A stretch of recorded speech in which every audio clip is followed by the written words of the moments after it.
Here is Mike Allstott. What a breakout game for Mike Allstott, and a first down, as Matt pointed out. Injuries in camp, the sprained hip and the wrist surgery, wasn't quite in the shape he wanted to be, but he's looked good today. Well, and he's getting in shape, you know, and he thinks he feels fine, and he probably does feel fine, but he's not where he's going to be. And that's a good sign for this Tampa Bay offense.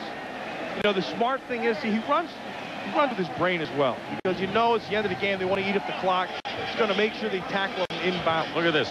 12 yards gained in week 1, 10 last week, 85 today, including 16 on that last run. And judging by the amount of water, valet service, and oxygen he's been sucking up, he's still not in game shape.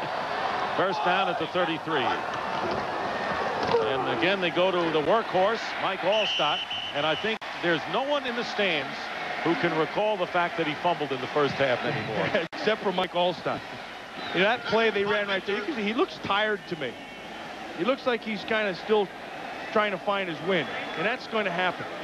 Because what he really is, he's a workout guy. And this offseason, he didn't get the kind of workout time that makes him comfortable. Hey, just watch it, man. This is a great shot of our Fox camera crew of just getting the eyes of Mike Allstott. Watch, you see that big old face coming at you. See how he lowers himself, keeps his pad level down. That's a tough target to bring down. Warrick Dunn replaces him at tailback and gets the call on 2nd down and 4. Warrick Dunn eludes the defenders, and the first down, picks up 7 yards to the 20. Barry Minter making the tackle, and Dunn is shaken up.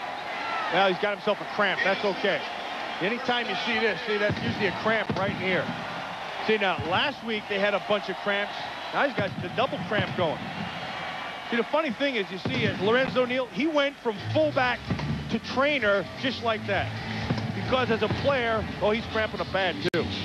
As a player, you know all those things. I mean, you know knees, you know cramps, you know all that stuff. And there's a lot of communication that goes on. Look at this. See that right there? That's because they forgot the count. And Allstott is giving him the old number 2 just to make sure they're on the same page. That is what you get. That was Lorenzo Neal. That's what you get from playing together. It's kind of unspoken stuff. You know, the guy says something, and you just get the job done. Remember, Dick, there's a brand new stadium. The only empty seats down here in Tampa are in the old stadium. We used to be where? Way up there? Huh? Yeah, we used to see. Here's the press box. We used to be up here someplace. You couldn't see anything. But that stadium will always be dear to me, since we won a Super Bowl right there when Marcus Allen set a Super Bowl rushing record.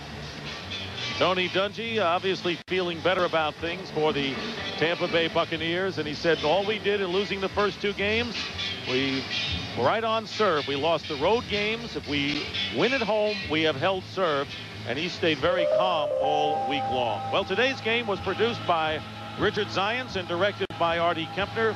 The associate director is Greg Scopatoni. The broadcast associates are Clark Pierce and Adrian Hassenmeyer. And the technical producer is Dean Walker. We want to thank our entire technical and production staff for a job well done today. The senior producer is Bill Brown, and the executive producers of Fox Sports are Ed Gorin and David Hill.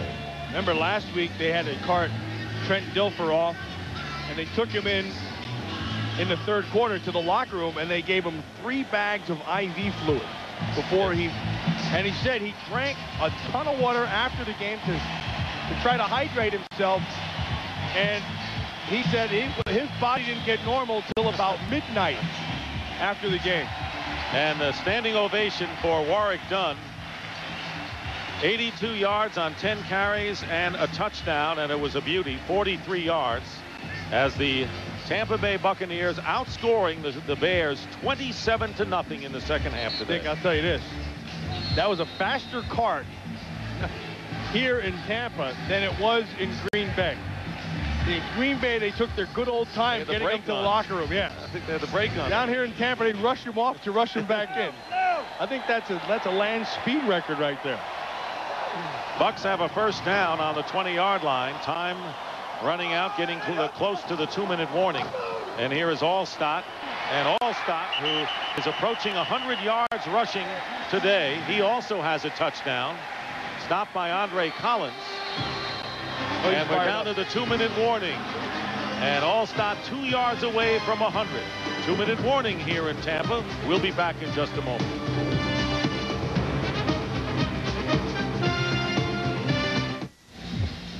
That's the lineup tonight, the best night on television. And it all starts at 7, 6 Central on Fox. 2 minutes remaining in the game, and the Tampa Bay Buccaneers with a 2nd down and 3, and Mike Allstott diving toward the first down and diving toward a 100-yard gain. And so he is back. Warwick Dunn is back, and Dave Wanstead still fighting to the end with his team needing 2 scores. Calls the timeout. For the Bears, they have 1 remaining. Dick, you're going to look at this game and say, all right, in the first half when they went for that touchdown, they should have kicked the field. You know what? That's not the difference. No. The difference in this game is in the second half, Tampa Bay took the game over in their running game. And whatever that was, and I think the biggest thing was that they were patient with it. They were patient, they stayed with it, and then because they established it, that opened up their play action, and you got your big play. You're right. Even if the Bears had scored some more points, the Buccaneers, the way they ran the ball, mixed the plays, and the way the defense dominated the second half.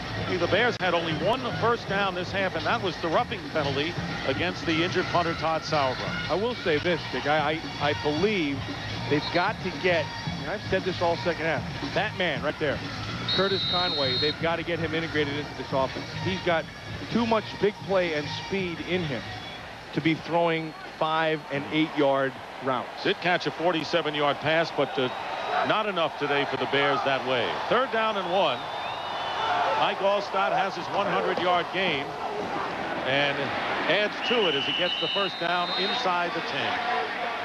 So let's take a look at the Central Division and the Tampa Bay Buccaneers putting this game in their pockets. The Packers and the Vikings remain unbeaten at 3-0, and when you consider that Tampa Bay has been outscored 59-0 in the first half of their 3 games, 1 and 2 is not so bad right now, having dismissed 2 road division games, and the Bears and the Lions will be tied for the bottom at 0-3. Dick, if I would hand out a game ball today, I'd give one to this man right here.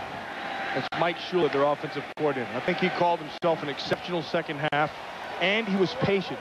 He stayed with that run, and it opened everything else up. He was a tight ends coach with the Bears for 3 seasons before coming to Tampa Bay. And now they're going to use up the time, under a minute remaining. And the crowd will get on its feet. 64,328 in the first game ever played at Raymond James Stadium. History today for the Buccaneers. And after a scary first half, they responded in the second half to outscore the Bears 27-0 and get their first win of the year. Hey, Dick, you remember the question they asked us at halftime on our FoxSports.com thing was, how do you get an attitude changed for a team? And I said he's going to have to do that, Tony Dungy. He's going to have to do that in the second half. And what it was, form a plan, stay with the plan, and be patient. And he got that done. That's why we have those questions for you. Yeah. And that is the end of the game. The final score, the Buccaneers 27, the Bears 15. We will be back to Tampa, Florida in just a moment.